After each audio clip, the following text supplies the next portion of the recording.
Hello बच्चों, कैसे हो आप सब। तो आज की क्लास में क्लास 5th का हमारा 7th चैप्टर चल रहा है इंग्लिश सब्जेक्ट का।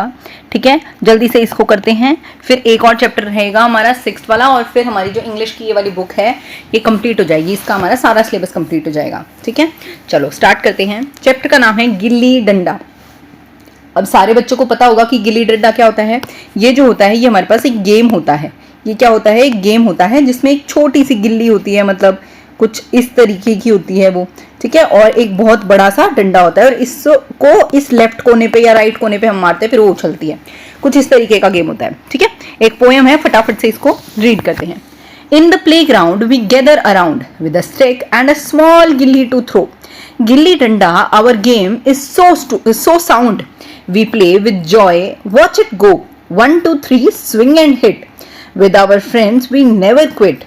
With every swing we feel so free. अब हम जो हैं, हम बच्चे जो हैं वो प्ले ग्राउंड में गिल्ली डंडा खेलते हैं। गिल्ली बहुत छोटी सी होती है और डंडा हमारे पास बड़ा होता है, स्टिक जो होती है। और जब हम उसको मारते हैं तो जो गेम होता है उसमें बहुत साउंड होती है, मतलब गिल्ली की भी साउंड आती है। जब आप गिल्ली पे मारोगे ना तो साउंड आती है एक, और हम जो है वो बड़े खुशी से, बड़े जॉय के साथ, मतलब हर्ष के साथ, एक्साइटमेंट के साथ हम खेलते हैं। 1, 2, 3 बोलते हैं और फटाक देसी मार देते हैं। ऑल्सो हम अपने सारे फ्रेंड्स के साथ मिलके खेलते हैं, तो कभी भी हम उस गेम को क्विट नहीं करते, मतलब छोड़ते नहीं हैं। पूरी खुशी से, पूरी फ्रीडम के साथ मजे में खेलते हैं। Oh, what a fun it is! You see, the small gilly, up high it flies, underneath the bright blue skies, laughing, playing, having fun, under the golden rays of sun. अब देखो, जब आपको पता है कि जो गिल्ली है वो कितनी छोटी सी टिंगू सी होती है, बट उसके बाद भी वो बहुत ऊंची उड़ती है। मतलब जैसे ही आप गिल्ली पे मारोगे ना तो वो बहुत दूर तक उछल कर जाती है। तो जो वो चीज़ हमें बहुत ज़्यादा अच्छी लगती है और हमें बहुत मज़ा आता है। हम हंसते हैं, चिल्लाते हैं, खेलते हैं, ऐसे कभी कभी ऐसे नहीं तूने ऐसे कर दिया, ऐसे कर दिया, इस तरीके की मस्ती भी करने लग जाते हैं। लाइक छोटी मोटी लड़ाई वड़ाई भी हो जाती होगी, आपने देखा है गेम में तो हो ही जाती है। और जो वो गिल्ली है, मतलब इतने खुले आसमान के नीचे उस प्लेग्राउंड के अंदर हमें बहुत मज़ा आता है वो गेम खेलते वक्त। ठीक है, तो यहाँ पर ये जो पोएम थी ये तो हो गई है कंप्लीट। अब इसके क्वेश्चन आंसर्स और करेंगे हम एक्सरसाइज। सबसे first, which game does the poem mention. Poem के अंदर कौन सा गेम आया है, तो गिल्ली डंडे का गेम आया है पोएम के अंदर। ठीक है, what are the things need to play this game. तो एक हमें स्टिक चाहिए होती है और हमें क्या चाहिए होती है, गिल्ली चाहिए होती है। उसके बाद according to the poem how do the players feel while playing gilli danda. Joyful या फिर आप बोल सकते हो हैप्पी। मतलब प्लेयर्स कैसा फील करते हैं जब वो इस गेम को खेल रहे होते हैं, तो वो बहुत ज़्यादा खुश होते हैं, बहुत एक्साइटेड होते हैं।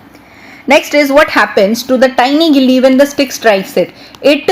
It flies up in the sky. It flies high up in the sky. वो बहुत ऊंची आसमान में उड़ती है जब उस पे हम डंडा मारते हैं गिल्ली पर। Next is which line tell us that the children are playing the game outside. किस लाइन से हमें पता चलता है कि जो बच्चे हैं वो गेम खेल रहे हैं आउटसाइड, बाहर। तो सबसे फर्स्ट लाइन से ही हमें पता चल जाता है, क्योंकि वो कहते हैं इन द प्ले ग्राउंड। और अगर आप बिल्कुल लास्ट में चले जाओगे पोएम के तो भी वो कहते हैं अंडर द स्काई। तो मतलब वो आसमान के नीचे खेल रहे हैं, इसका मतलब वो बाहर खेल रहे हैं, क्योंकि अगर घर के अंदर खेलते तो आसमान के नीचे तो घर है, घर पे मतलब छत होती है। Next, What is the meaning of the line our game is so sound। मतलब बहुत ऐसे, मतलब ऐसे आवाजें आती, ओए ऐसे मार, ओए ऐसे कर, ओए इधर से मार, ओए ये पोजीशन ले, इस तरीके से।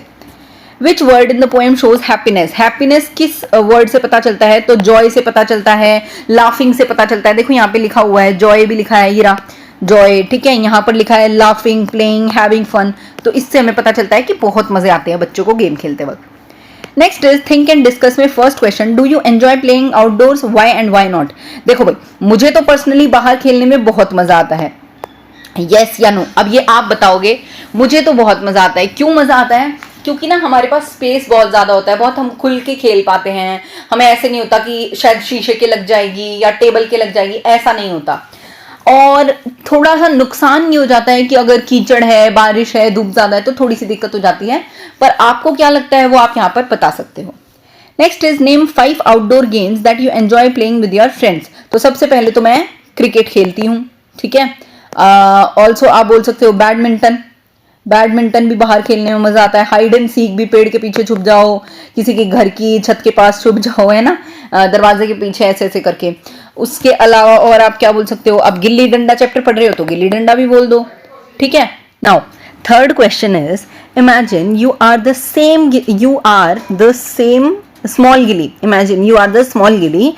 What would you see while flying up in the sky? अब आप अपने आप को इंसान ना मान के ये मानो कि आप एक छोटी सी गिल्ली हो, और जब आप आसमान में पहुंचोगे, जब डंडे से आपको मारा जाएगा तो आपको क्या दिखेगा, आपको क्या लगेगा, तो वो आपको बताना है। मतलब आसमान में आपको क्या दिखेगा। तो देखो भाई, मुझे बर्ड्स दिख सकते हैं, ठीक है, मुझे क्लाउड्स दिख सकते हैं, उसके अलावा मुझे एरोप्लेन दिख सकते हैं। तो ये अलग अलग चीजें हमें वहां पर दिख सकती हैं। नेक्स्ट इज, आपके पास क्या है कि कुछ ऐसे वर्ड्स हैं, मतलब कुछ प्रीफिक्स हैं, जो वर्ड्स आगे लगते हैं किसी भी वर्ड के, जैसे आप बोल सकते हो सेटिस्फाई है। इसके आगे अगर मैं DIS लगा दूं, डिससेटिस्फाई, तो जो DIS है जो आगे लगता है किसी वर्ड के, वो हमारे पास होता है प्रीफिक्स। प्री मतलब आगे, अगर पीछे लगेगा तो दैट इज सफिक्स, ठीक है। तो अब हमारे पास कुछ ऐसे वर्ड्स हैं जो किसी बड़े वर्ड के आगे लगेंगे और फिर उनका मतलब बदल जाएगा, उनका मीनिंग कुछ अलग हो जाएगा, तो वो हमें यहाँ पर लगाना है और लिखना है। तो अब आप क्या लिख सकते हो, राइट, अनराइट, तो ये हमारे पास क्या हो जाएगा, अनराइट। तो आप लिख दोगे कांट राइट, ठीक है। उसके बाद आप लगाओ अनवेयर, तो ये हो जाएगा अनअवेयर। डोंट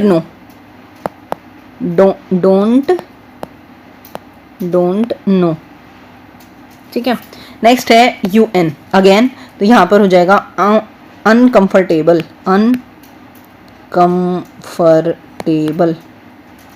तो इसका आंसर हो जाएगा डोंट सेटिस्फाई, या फिर आप लिखो नॉट सेटिस्फाई,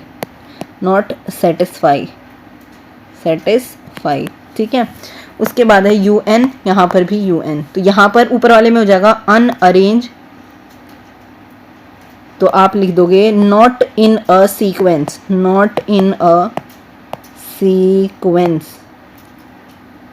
और अनथिंक यहाँ पर हो जाएगा, और इसके लिए आप लिखोगे कांट थिंक, ठीक है। चलो आगे चलते हैं।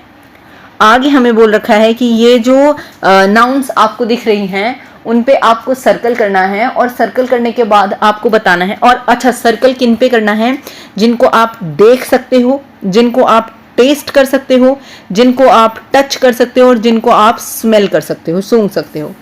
तो हमारे पास क्या हो जाएगा, लीफ सी कर सकते हैं, एंगर को फील कर सकते हैं, स्मेल तो नहीं कर सकते, टेस्ट हाँ, तो फिर इसको रहने दो, एंगर को रहने दो। माउंटेन पे लगाओ, सन पे, शर्ट पे, toffee, rose, ice cube, sugar, hat, truth पे नहीं होगा, chess board, football, deer, spoon, cat, tree, river, cup और टाइगर। तो इन सब पे हमने सर्कल कर लिया, ठीक है। चलो आगे चलते हैं। आगे हमारे पास जो फिलअप्स दे रखे हैं उनके अंदर आएगा पोजेसिव नाउन। जैसे कि पोजेसिव नाउन का मतलब होता है I am a girl and this pen is dash, तो माइन। आई का क्या कन्वर्ट हो गया, माइन, तो वो माइन वाली जो चीज आई वो क्या हो गई, पोजेसिव नाउन। इसी तरीके से यहाँ पर फिलअप्स हैं। सबसे पहले है these crayons belongs to me, ये जो क्रेयॉन पेन है, कलर्स हैं, ये मुझसे बिलोंग करते हैं, मतलब ये मेरे हैं, तो दीज आर माइन। यहाँ पर क्या हो जाएगा, मी है तो मी मतलब आई मतलब mine. Next, the toy train belongs to Mudit, the toy train is his, जो टॉय ट्रेन है वो मुदित की है, इसका मतलब वो उसकी है, मुदित की है, उसकी है। The house with the red roof belongs to my cousins, the house is theirs, जिस हाउस पे रेड कलर की रूफ है वो मेरे कजन्स की है, तो वो किसकी है, उनकी है, कजन्स की है, उनकी है। Next, the little girl has bought a set of bowls to play jal tarang, the bowls belong to her, the bowls are hers. अब गर्ल की बात हुई है ना, गर्ल की तो हर्स आ जाएगा। We have a cow with large brown eyes, the cow is we है आर्स, आर्स हमारी, वी से हमने पहचाना, वी मतलब आवर्स। उसके बाद है you should take better care of your things, after all they belongs to you, the things are yours, yours. तो अब हमने यू से पहचान लिया, ठीक है। तो ये जो हमने लिखे, ये हमने क्या लिखे हैं, पोजेसिव नाउन्स लिखे हैं। उसके बाद आपको बताया गया है कि गिल्ली डंडा जो है वो एक फन गेम है। तो आप भी बता सकते हो कि अगर आपको भी कोई गेम पसंद है, किस तरीके का गेम आपको पसंद है, वो सारी चीज़ें आप यहाँ पर बता सकते हो। नेक्स्ट इज कि आपको डिक्शनरी में से ढूंढना है, और ये जो आपको वर्ड्स दिख रहे हैं आपको इनके मीनिंग लिखने हैं। तो जब आपको इनके मीनिंग लिखने हैं तो सबसे पहले है क्विट। क्विट का मतलब होता है गिव अप, तो यहाँ पर आप यहीं पर लिख लो give up, give up. Underneath का मतलब होता है अंडर, नीचे। गैदर का मतलब होता है इकट्ठा होना, मतलब यहाँ पर आप कलेक्ट, कलेक्ट आप बोल दो, ठीक है। उसके बाद swing, go back and fourth, back and fourth, आगे पीछे जाना, ठीक है। नेक्स्ट इज गोल्डन, मतलब गोल्डन के लिए आप लिखोगे कलर लिख सकते हो, या फिर आप लिख सकते हो very important, very important, golden opportunity, ठीक है। तो ये यहाँ पर हो गया। आगे चलते हैं, आगे हम, अच्छा इनके सेंटेंसेस बनाने हैं, आई एम होपिंग कि वो आप खुद से बनाएंगे। नेक्स्ट इज आपको जो सेंटेंसेस दे रखे हैं आपको इनको अरेंज करना है। किस तरीके से अरेंज करना है कि आपको इनको एक क्वेश्चन फॉर्म में अरेंज करना है। जैसे आर काउज वेयर द, तो यहाँ पर क्या हो जाएगा, where, where are the cows, या आपने एक सवाल पूछा है। उसके बाद है is your house which, which is your house. Next हमारे पास हो जाएगा it time is what, what is the time, ठीक है। आगे हो जाएगा the blue why sky is, why is the sky blue, ये भी हमारे पास एक क्वेश्चन मार्क हो जाएगा। Next is the many are how birds on the tree, how many birds are on the tree। उसके बाद क्या हो जाएगा, you my when written will book, when, मैं इसके लिए यहाँ पर लिख रही हूँ when will you return my book, ठीक है। चलो आगे चलते हैं। Walk you do school, do you walk to school. Last है can fly kite you, can you fly a kite. तो बस हमने इनको क्वेश्चन की फॉर्म में हमने इनको अरेंज कर दिया, मतलब इस तरीके से अरेंज किया कि जब हम इनको बोलेंगे तो ऐसा लगेगा कि आप कोई क्वेश्चन पूछ रहे हो, ठीक है। चलो उसके बाद जैसा कि आपको पता है कि जो गिल्ली है उस वर्ड के अंदर डबल एल आता है। अब आपको यहाँ पर कुछ ऐसे वर्ड लिखने हैं जिनके अंदर डबल वाली चीज आती हो। तो सबसे पहले हमारे पास है क्या, डबल टी। तो डबल टी आप लिख सकते हो बॉटल के अंदर, बॉटल के अंदर लिख सकते हो आप, बेटर के अंदर लिख सकते हो, और बटर के अंदर भी लिख सकते हो, ठीक है। चलो उसके बाद है डबल पी, तो हैप्पी हो जाएगा, एप्पल हो जाएगा, और सप्लाई, सप्लाई हो जाएगा, ठीक है। डबल ई के लिए अंदर के साथ हमारे पास हो जाएगा शीप, नीड जरूरत, ठीक है। फ्री, हाँ फी भी लिख सकते हो या फ्री भी लिख सकते हो। डबल एम की अगर बात करी जाए तो समर, समर, हैमर, हैमर, और कॉमन, कॉमन, ठीक है। डबल बी की बात करी जाए तो बैम्बू, बैम्बू।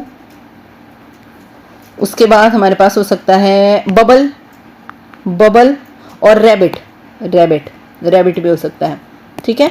चलो उसके बाद ये क्या है हमारे पास, डबल आर, अच्छा कैरेट, कैरेट में आ जाएगा डबल आर। रेड डिश में तो डबल डी आता है। सॉरी, सॉरी में भी डबल आर आ जाएगा। और कैरी, में भी हमारे पास डबल आर आ जाएगा। उसके बाद डबल एन की बात करी गई है तो फनी, फनी, सनी, सनी, और रनी, रेनी, हाँ रनी लिखना पड़ेगा, रनिंग लिख लो फिर, रनिंग, रनिंग, ठीक है। डबल डी अभी हमने बात करी थी, डबल डी किस में आ रहा था हमारे पास, अब भी बात करी थी, हाँ रेडिश, रेडिश में, ठीक है। उसके बाद मडी, कीचड़, मडी में आएगा। उसके बाद हमारे पास लेडर, सीढ़ी जो होती है उसके अंदर भी डबल डी आता है। डबल एस की बात करी गई है तो ड्रेस हो सकता है, ट्रीज हो सकता, नहीं ट्रीज नहीं हो सकता, ड्रेस हो सकता है, स्ट्रेस हो सकता है, और ग्रास हो सकता है, ठीक है। डबल जी की अगर बात करी गई है तो एग आएगा, फॉग गी, फॉगी आएगा हमारे पास, और जगल, जगल, जगल, जगल कर रहे हो मतलब परेशान से हो रहे हो, ठीक है। आगे चलते हैं। अब आपको अंडरलाइन जो वर्ड्स दे रखे हैं उनका सेम मीनिंग क्या होता है ये आपको बताना है, देखना है, समझना है, पहचानना है, तो वो आपको यहाँ पर बता देना है। सबसे पहला हमारे पास क्या है, एक्सपेंसिव। एक्सपेंसिव का मतलब होता है बहुत ज़्यादा कीमती, बहुत ज़्यादा पैसे का, तो क्या आंसर हो जाएगा, प्रीशियस, सॉरी प्रीशियस का मतलब इंपॉर्टेंट होता है, कॉस्टली, यहाँ पर आंसर कॉस्टली आएगा, कॉस्टली, ठीक है। उसके बाद है फॉरगॉट, फॉरगॉट का मतलब है भूल जाना, तो आप लिखोगे इग्नोर्ड, रिमेम्बर्ड, रिवाइज्ड, हाँ इग्नोर्ड लिखोगे। कॉन्टिन्यूड का मतलब है चलते रहो, the moon continued to count the star night after night, stopped, began, started, stopped, began, started, began तो यहाँ पे वैसे कंटिन्यू होना चाहिए, continued, the moon continued, daily कर रहा है ना वो ये काम, तो स्टार्टेड होना चाहिए, पर बिगैन का भी सेम ही मतलब होता है। भाई ये क्वेश्चन थोड़ा सा अजीब है। चलो नेक्स्ट देखते हैं। आई ऑलवेज कम्पीट, तो ऑलवेज का मतलब है हमेशा, तो often. There was excitement, excitement का मतलब होता है जॉय, एंजॉय कर रहे हो आप। नर्वसली का मतलब होता है नॉट कॉन्फिडेंट, तो जॉयफुली लिखोगे आप, क्योंकि सैडली या कॉन्फिडेंटली आप नहीं लिख सकते ना। Everyone liked the vibrant colours, vibrant का मतलब होता है ब्राइट। उसके बाद यूनिक का मतलब होता है डिफरेंट, डिफरेंट, अलग, कुछ अलग सा स्टाइल है। उसके बाद आपको गिल्ली डंडा बनाना है वेस्ट मटेरियल्स का यूज़ करके, तो वो आप बना लेना। आई होप कि आपको ये सारा चैप्टर समझ आया होगा। वो जो एक क्वेश्चन है ना उसमें मुझे थोड़ा सा डाउट है, मैं ज़रा चेक करती हूँ उसका क्या कुछ आंसर हो सकता है, ठीक है। और बाकी ना कमेंट्स ऐसे मेंशन नहीं हो पाते, पर अगर ऐसी कोई भी दिक्कत आती है तो मैं ना PDF में आंसर्स डाल देती हूँ, तो आप ज़रा एक बार PDF को अच्छे से देख लिया करो, ठीक। चलो अब हम मिलेंगे अगली वाली क्लास में। चैनल को ऐसे ही लाइक शेयर सब्सक्राइब करते रहना आप मेरे प्यारे बच्चों। Bye bye.